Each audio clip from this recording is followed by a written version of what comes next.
الملك العمومي متواصلة هنا بنفوذ مقاطعة زواغة في الملحقة الإدارية زواغة على مستوى عز من حضور هنا القائد ديال الملحقة ديال زواغة عماد، أكيد كذلك الشرطة الإدارية ديال مقاطعة زواغة اللي حاضرة، كذلك رجال الأمن، قوات المساعدات، أعوان ديال السلطة، عمال الإنعاش الوطني، القوات المساعدة، أكيد كل القوات العمومية حاضرين هنا من أجل تحرير الملك العمومي في كل الأحياء وزقة الوفاق، عين سمن، زواغة، بلوك سي، كل هذه الأحياء أكيد تابعة للنفوذ ديال مقاطعة زواغة الملحقة الإدارية زواغة، فكيتم العمل على تحرير الملك العمومي فيها. فإذا حالة ديال استنفار كبيرة هنا والعملية متواصلة، وحنا معكم دائما في تغطية مباشرة لحظة بلحظة لعملية تحرير الملك العمومي هنا بعين سمن.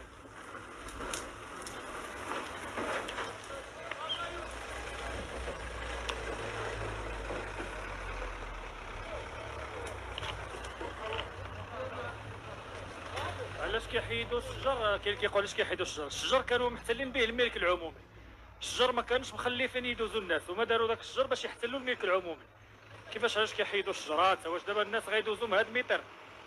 كاين اللي كيجي كيدير الشجر باش انت تقول هاد الهضره، باش تقول علاش كيحيدوا الشجر. الرصيف خصو يكون واسع، هذه كلها حديقه محتله للملك العمومي. يعني شاهدوا معنا، هذا كله ملك ديالك وديالي وديال المغاربه كاملين، يستغله احد اصحاب المقاهي من اجل انه يرجعوا شرطه ويدير فيه الكراسه والطبالي ويستغلوا ليه هو. هادشي علاش حيدوه. انا جاوبتك، نتمنى انني نكون جاوبتك.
إذا نواصل معكم التغطية المباشرة هنا من الملحقة الإدارية زواغة على مستوى عين سمل لعملية تحرير الملك العمومي بطبيعة الحال.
تبارك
الله عليك. الله يحفظك، الله يكبر فيك، الله يخليك، شكرا.